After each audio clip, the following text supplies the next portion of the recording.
And I want to begin by saying everybody in this room is different. If two of us are identical, one of us isn't necessary. God loves diversity. Have you ever noticed churches love to clone? I used to walk in a restaurant and I could spot the Pentecostal, I could spot the Southern Baptist, blue suit, brown shoes, blue suit, whatever. You could always tell because unfortunately we didn't release people, we really cloned people, not to the image of Jesus, but to our rules and regulations, and we were sort of like gang members. We had our own little logos and signs and our little dress codes, and each one told everybody who we were. It's stupid. Absolutely. Jesus came to liberate you, not to confine you. Be conformed to his nature, his values, but don't get goofy and look weird. I mean, everybody's broken, everybody's growing, we're all at different places in life, and we all need to show grace to each other. However, truth is another story. Have you ever noticed nobody ever writes songs like Amazing Truth, How Sweet the Sound? Because sometimes truth can be painful. Prophets in the Old Testament spoke truth and they got in trouble. Truth is kind of scary, very risky. So I want to start with a story that many of you are at least familiar with. It's in the book of Daniel chapter 3. We have a king named Nebuchadnezzar. He's conquered and captured much of the ancient world. He's also taken captive the very best and brightest from these nations captured so they could serve as extensions of his leadership. But he wanted to be sure that everybody in his kingdom would be loyal to him. So he orders an image, a statue to be erected made of gold. Now, I think, Tim Powell, is this ceiling 75 feet? About? It's okay to talk. Okay. It's about 75 feet to the top. This sucker was 90 feet tall, 9 feet wide, made of gold. Very impressive. Then he sends a messenger to give this message in Daniel 3, verse 4 through 6. This is what you're commanded to do, O peoples and nations of every language. As soon as you hear the sound of the horn, the flute, the pipes, the harp, and all kinds of music, you must fall down and worship the image of gold. Whoever does not fall down and worship immediately will be thrown into a blazing furnace. Now that sets up a crisis for these three guys, Shadrach, Meshach, and Abednego. They know they're in deep yogurt because these are three Israelites. They know God. They know who they're supposed to worship. God Jehovah and him only. Thou shalt have no other gods before me. They know that. So the crisis at this moment is that they're going to have to decide where their ultimate loyalty will go. They're going to have to cheat someone. Either they're going to have to cheat Nebuchadnezzar, the king, out of what he wants, or they're going to have to cheat God out of what he asked for. But one way or the other, somebody's going to feel cheated by the choice they make. Now, in our day, God's rival for most of our lives is not Nebuchadnezzar. It's a culture of busy, hurry, and stuff. You know, our tension point is not bowing down to an image. It's a lot more subtle than that. For most of us, the issue is how do we spend our time? Because that's how you proclaim your ultimate allegiance and what you love, how you spend your time. That's why St. Paul writes in Ephesians 5, verse 15, be very careful how you live, not unwise, but as wise, redeeming the time because the days are evil. See, days have a way of sucking us into doing stuff with our time that does not honor God. He goes on to write, therefore don't be senseless, but learn to comprehend what is the will of the Lord. So will I use my time in a way that honors God and builds into the people God has put me closest to, my family? Will I do it, or will I just go through life hurried, busy, and frenzied like most people in our culture? You know, Cindy and I were talking about with our grandchildren and our kids, and many of you would agree with me. I said, I don't think we were nearly this busy when we had kids. I said, I think the culture was a lot slower, and man, it is really, really, I don't know how they do it. It is so, people won't even wait for the green to turn fully green before they're blowing the horn and getting into road rage because people are so hurried and frenzied, frantic, and busy. This is a pressure culture. Now, there's always pressure, but I have to say it's at a rate today we didn't know. I don't know how you young adults with children can do it, but I'm going to give you a hint. You're going to have to cheat somebody. You're going to have to cheat something in order to give the most valuable part of your life and time to God and to those that you love, your family. But you will have to cheat somebody. Now, anybody struggle with how you spend your time? Because it is a war for most all of us at some form or another. Think about work. God made us to work. Work is a good thing. God himself worked 6 days. But the reality is we have more to do than we can ever get done. Now, if you're a typical American, you'll spend on average 3 years of your life sitting in meetings. The number one hatred of corporate America by employees of corporations is meetings. And there is a book I picked up 2 years ago in the business section called Death by Meeting. And the whole point was that the people who are overseeing the employees when they call meetings don't screen them, don't plan them, and they become long and monotonous and boring, and everybody hates them. It lowers morale, it doesn't increase productivity, and the people that don't need to be there have to be there, which is just stupid. So if you're going to have a meeting, plan it. Start on time, stop on time, make it punch, and make sure only the people that need to be there are told to come. If you don't do that, you're a sorry manager of any business, and your meetings suck. You can quote me on that anywhere, because I came out of corporate America, and that is a waste of somebody's time. And when you waste my time, that's more valuable to me than money. Don't waste people's time. If you're not going to plan it, don't have it. And if you are going to plan it, be sure it's got content, it starts on time, it stops on time, and that people that it doesn't apply to do not need to be there. Okay. I vented. All right, therefore. The Wall Street Journal gave this statistic. The average executive spends 4 hours a week searching for missing information in messy desks and files. How's your desk? Are you ever interrupted? The average person is interrupted 73 times a day. Technology has not made our life easier. It's tied us to our work 24/7. Every day of every week. Your iPad, your smartphone, your emails, your Instagram, your Twitters, you can't escape. Richard Swenson writes about a man who went on a one-week vacation. When he came back, he had over 1,000 emails to answer. Every company you go to, every time I make a purchase, they want to email. I say, no.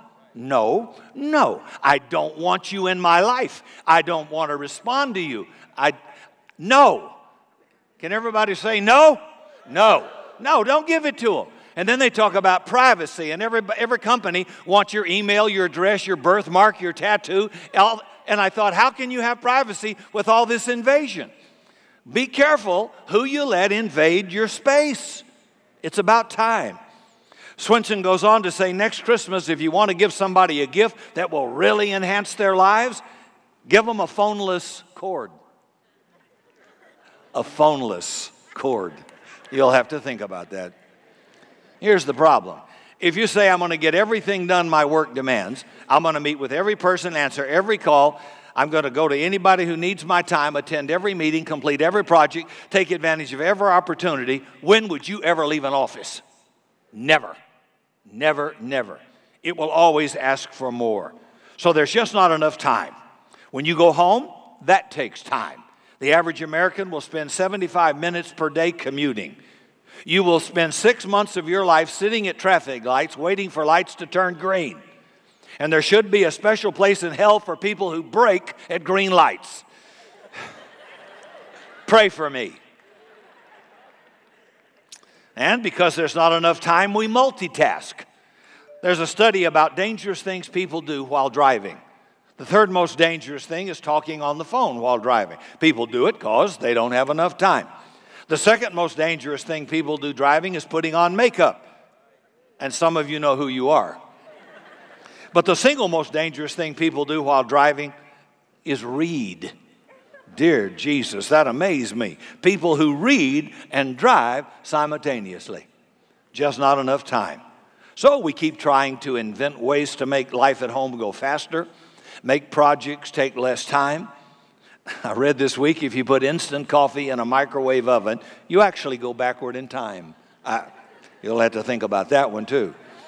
USA Today had an article where the writer interviewed experts in different fields like physical fitness, how much exercise do you need, vocational life, your relationships, how much sleep you need. And as the experts listed the minimum requirements just to get by, the journalists totaled the amounts and they came to about 40 hours a day. Just the minimum requirements. Andy Stanley has written a book that I took this next illustration from. It's called Choosing to Cheat. It's not about unethical cheating, like cheating on a test. You heard about the University of Texas football player who was told by his professor that he flunked the final exam, even though he only got one problem wrong. And the kid said, "Why did I flunk?" And the professor says, "Well, you've been getting terrible grades all year, and you sit next to the brightest student in the class. He also got one problem wrong." The football player said, "Well, yeah, but that could be a coincidence." The professor says, "Well, you both missed the same problem." The player said, "Well, that could be a coincidence." The professor said, "Yeah, but the straight A student wrote next to the question, 'I don't know the answer to this,' and you wrote, 'I don't know the answer to this either.'" We're not talking about that kind of cheating. So the idea is you have to give up certain opportunities in order to take advantage of certain other ones. You can't answer every demand. You can't satisfy every voice in this busy culture. You have to have boundaries. You have to have limits. You're a finite creature. You can't do it all. So somebody in your life is going to feel cheated because the reality is we don't have enough time. Shadrach, Meshach, and Abednego have to decide who's going to get cheated. Is it going to be King Nebuchadnezzar or is it going to be God? It had to be somebody. So now I have to decide, where am I going to cheat? I don't have enough time, and probably you don't either. So who in my life am I going to allow to feel cheated? And the danger is we cheat those we care about the most, which is usually our family. Let me give you the illustration from Stanley's book. Imagine somebody you love, a best friend, asks you to do him or her a favor. They take you out to the back of their SUV. They pick up a rock that weighs 30 pounds. Your friend says, "Look, I need you to hold this to me. Hold it for me for a little while. I got some errands to do, real important. I'll be back in 30 minutes. Will you hold the rock for me?" It's a strange request, but it's your friend, and you want to help, so you say, "Okay, yes." Your friend gets in the back of the SUV, drives away. 30 minutes go by, not back yet. 45 minutes, then an hour, then 2 hours. That rock's getting heavy, and you're getting very annoyed. Finally, the guy pulls up in his SUV or his pickup. He hops out and he says, "Look, I'm not finished. I've still got a lot of things to do. It's going to take longer than I thought. Will you hold the rock for me a little while longer?" So you say reluctantly, "Well, okay." You're afraid to sound selfish and say no. So he leaves, and again, he's gone for several hours. Your back's getting sore. Your arms are tired. Your trust in this guy is starting to erode. You start to resent having to hold the rock. Then you start feeling guilty that you resent it. So your hands are now cramping. Your shoulders are in agony. Your body has reached the breaking point. You can't hold the rock anymore, and it slips through your grasp, hits the ground, shatters in 1,000 pieces, and at that moment, your friend drives up, gets out and shouts, "What happened? Why'd you let it slip? Why the sudden collapse?" And you want to say, "Look, Sparky, there was nothing sudden about it. You know, you were just worn down minute by minute, hour by hour, day by day, and there wasn't enough strength left in you to hold the rock." Then came the collapse. So here's our little quiz this morning. Who's holding your rock? When I miss key moments in the lives of my children because I'm too busy, my kids hold the rock. When we ask spouses to be constantly present in a family so we can be chronically absent, they hold the rock. When I cannot engage with the people I say I love because I've given the best of my energy somewhere else, they hold the rock. And the truth is, in our culture, most people tend to cheat at home. Our careers promise us wealth, significance, achievement, enhancement of our egos. So we give an inordinate amount of time and energy at the office. And by the way, preachers are not exempt either. They lose their families too. Let me make it real clear. You are not first in my life. God is first. My wife and family are second. Then my career with the church. Okay? Just normal. Nothing heroic about it. Just have to let people know. You're not my mistress. And a lot of preachers, the church is their mistress. And they lose their marriage and they lose their kids. And sometimes they get into really bad stuff and lose their whole future. Now, let's go back to the story for a second. A couple of things that are striking about the response of these three Hebrew boys. They don't bend down to the idol of gold. Nebuchadnezzar hears about it, and he goes insane with rage. He calls these guys to stand before him, and he says, Shadrach, Meshach, and Abednego. This is verse 14 and 15, Daniel chapter 3. Is it true you don't serve my God? You don't worship the golden statue I've set up? Now, boys, be reasonable. If you're ready, when you hear the music and you fall down and worship the statue I've made, hey, all's forgiven. It's going to be all right, well and good. But if you do not worship, you shall immediately be thrown into a furnace of blazing fire. And who will deliver you out of my hands? Who will deliver you out of my hands is a rhetorical question. So listen and learn something to talk about at lunch. A rhetorical question is a question in which I don't expect you to answer.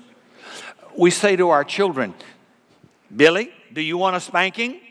That's a rhetorical question. Billy doesn't say, well, I've considered my options, and that seems like the best one. Or your wife or girlfriend says to you, honey, does this dress make my hips look big? You better be careful. She's not looking for anything but no. It's a set-up question, a rhetorical question. But these three Hebrew boys have an answer. Verse 16, verse 17. O Nebuchadnezzar, we don't need to defend ourselves before you in this matter. If we are thrown into the blazing furnace, the God we serve is able to deliver us, and he will rescue us from your hand. Now, pause a minute. Shadrach, Meshach, and Abednego have made up their minds what they're going to do before they knew what the outcome was going to be. It's too late if you hadn't made up your mind now. They don't have it all planned out. They don't know how the details are going to be arranged. But the first thing they did was make a firm, resolute decision. We will not bend our knee to a golden statue, and we believe our God is able to deliver us. So if you're saying, Rick, you don't know the details of my life, probably don't. But I do know this is the question. Do you or I believe that if you honor God with your time, if you honor your family with your time, that our God is able to make up whatever gap that creates for you vocationally or financially? That's the question, because the time issue is a trust issue. You will never get the time thing right until you start believing our God is able. God, I don't know how the details are going to work out now, but I'm going to trust you with my time. I'm not going to cheat you. I'm not going to cheat at home anymore. I'm going to trust you and believe you are able. Now, there's something else about this decision. It has to be absolutely resolute and concrete. Here's the typical Christian. Well, I'm going to spend more time at home and less time at work. That sounds cute and probably never happens. Maybe it means you'll leave the office by 5:30 p.m., whether you're finished or not. Stanley in his book says one day a man came to him who's 37 years old, and he's a cyclist. He loves bicycle racing. That was his passion. So that bike was his rock. He had another full-time job during the week, but on the weekends, every moment he had went into cycling. It was killing his wife and his daughter. He kept promising he would spend less time with the dumb bike and some time with them, but it never happened. He kept breaking the promises. He said he knew he had to do something drastic. Finally, he comes to Stanley and says, here, I want you to have this. God's wanted me to do this for a long time, but I keep evading it, so here it is. Have fun. And he gave Stanley, his pastor, a $2,000 mountain bike.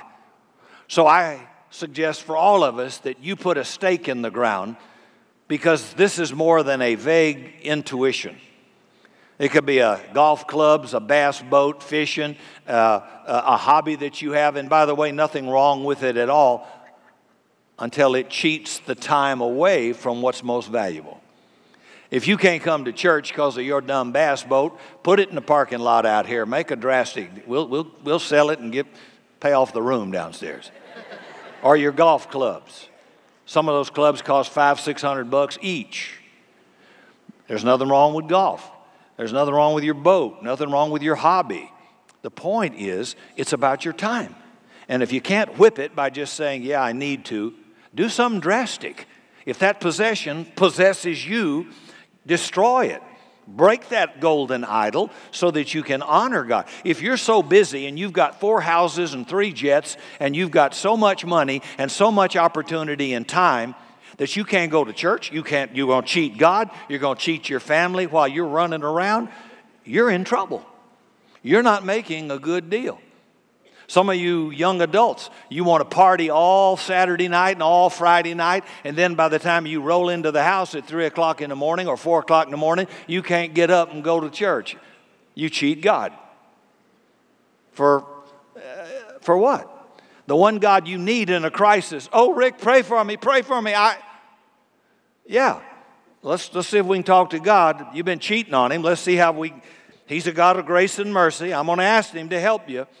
But boy, you got a thin straw to come to him on. You've been cheating him.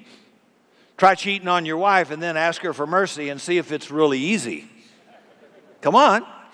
Yeah, the God who loved you, died for you on the cross, rose from the dead. No club in town did that. No date did that. Have fun. Don't live a life that's non-fun, but for crying out loud, if what you're doing, it consumes you and you can't honor God and you can't honor a family, you're already a prisoner. You're as much an addict as a drug addict, an alcoholic, or anybody else. I don't care if it's a pleasurable thing. I've enjoyed a lot of good things, but it's not going to come between me and God, and that was before I was in the ministry. Being in the ministry doesn't have anything to do with it. It's about your human life and my family. I'm not going to let my career, if the enemy wants to seduce you, he said, okay, I'll give you more power, I'll give you more money, but now you don't have any time for your family or God. He's happy to make a deal with you. Sell your soul to the enemy. He doesn't care about you. He comes to steal, kill, and destroy. And you went down for that job just like Samson went down for Delilah. Yeah, you did. You got seduced. These guys are in control. They don't want to die. They're not stupid. And they've honored this king. But now he's asking them to violate a boundary. I'm not going to let that idol cheat my worship of my God. Not going to happen. Not on my watch. Now, this is not legalism where you can't miss a weekend at church, for crying out loud. This is not saying that something comes up that's urgent and important. But if it's a lifestyle every weekend of urgent and important, you're out of bounds. You know, I'm going to blow the whistle, flow a flag, illegal procedure. You're going to get penalized. Don't do it. It's kind of funny that when somebody challenges about cheating our family, all of us are quick to say, I love my family. And I believe we really do. But here's the problem.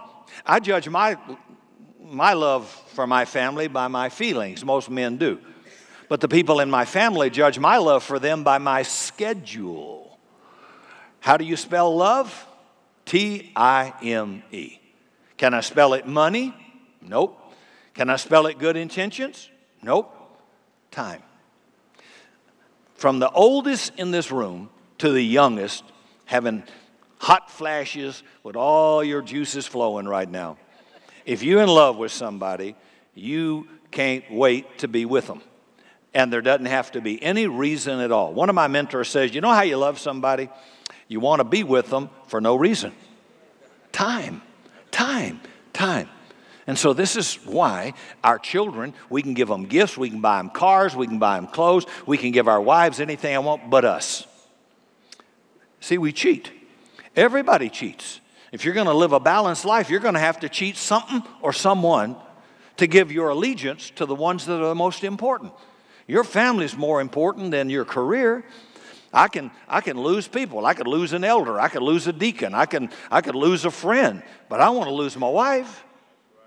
I can live without them, but I can't live without her or my kids. I'm not going to make that decision. So I'm always thinking, seek first the kingdom of God. All this stuff will be added to you. So God says, get your priorities right. Some of you don't even pray first. You'll take a job for more money that'll take you out of town, put you in a city where there's not a great church that loves you, preaches grace, gives you motivation to do life well, and maybe there's no place for your child, and you'll put your family in a bad environment for a few bucks. Bad choice. Bad choice. Think about it. Think about it. Well, there's another dimension to these three Hebrew boys and their decision. Shadrach, Meshach, and Abednego are under a lot of pressure not to bow down to an idol, just like you and I are.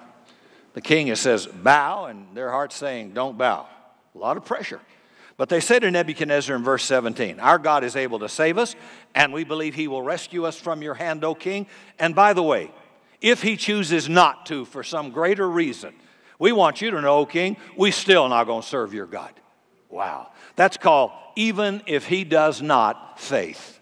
I'm going to honor God. I'm going to honor my family, even if God chooses to do nothing to deliver me, because my God is able. If you trust God with your time, you must believe our God is able. Our God is able to multiply your effectiveness. He's able to shower you with blessings. He's able to cause a flow of financial resources to come into your life. Our God is able to give you advancement and promotion. Our God is able to introduce more opportunities your way than you've ever known before, and that's probably what will happen. But the question is, will you honor him with your time even if he does not? That's faith. For Shadrach, Meshach, and Abednego to honor God with their loyalty meant they would be thrown in a fiery furnace. And by the way, this is a real furnace, not a spiritual furnace.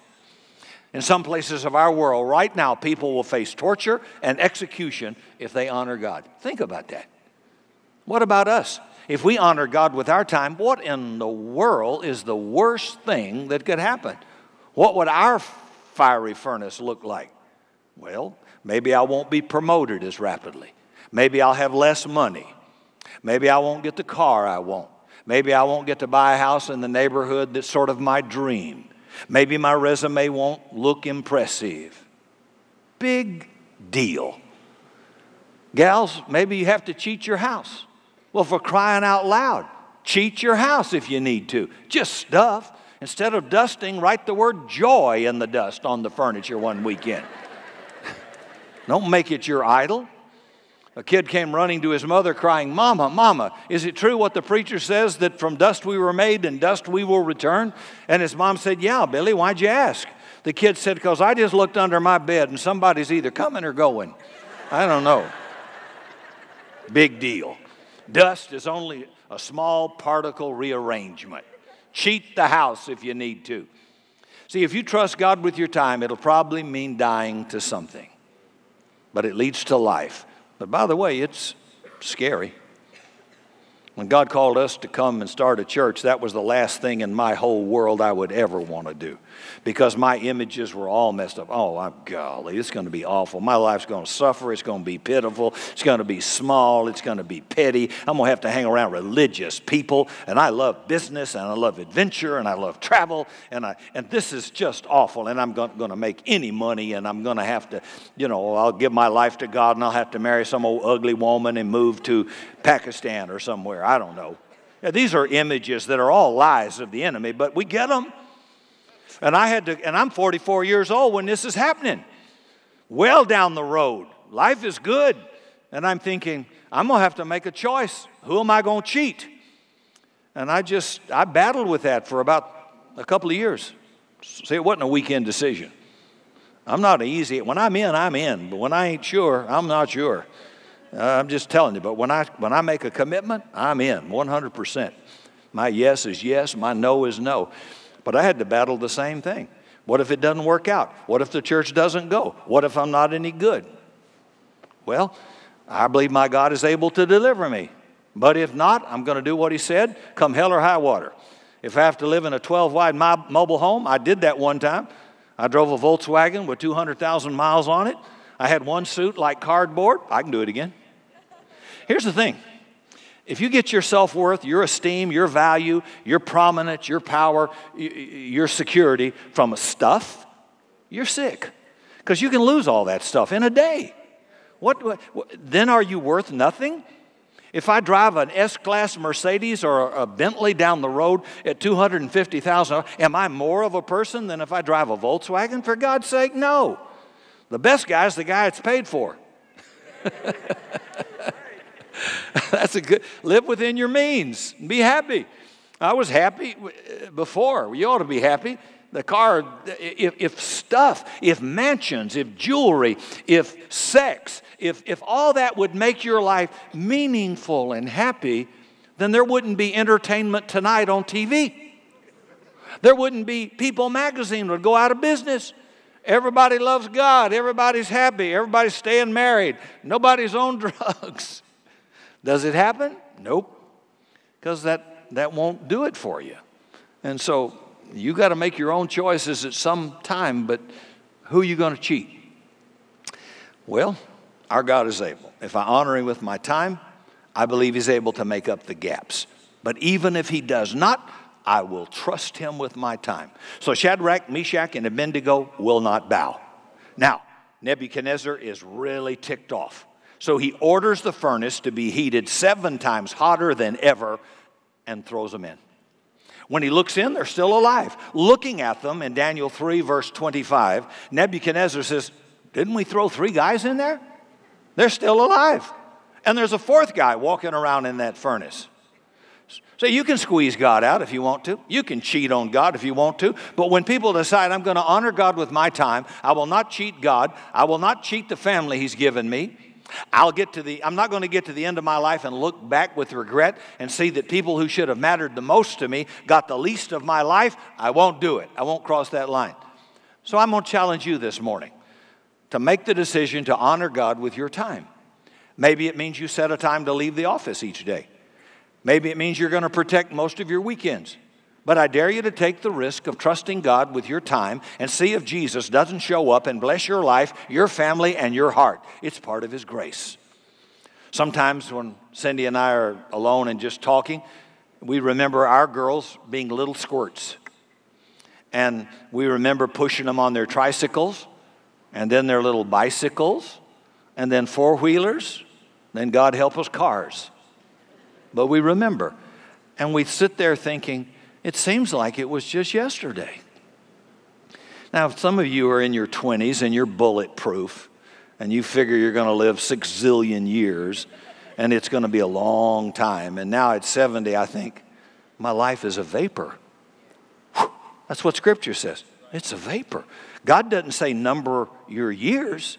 He says, Lord, Psalms 90, teach us to number our days. You don't know what a day may bring forth. Don't cheat God and don't cheat your family and those that you love and that love you.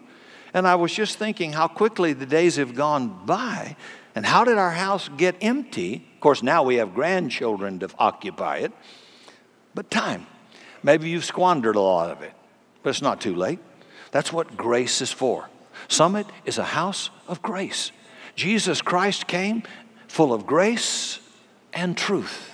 He didn't have grace. He was grace personified. This merciful God will give you grace. Maybe you've been in denial about your cheating. Ask your wife and children. Be honest about God. Well, I work him in when I'm not busy and I'm home and don't have anything else to do. Well, good for you. Great. The Bible says in him we live, move, and have our being. And you're going to cheat him? Good luck. I don't get it. You know, who's holding the rock for you? Truth is an honest examination.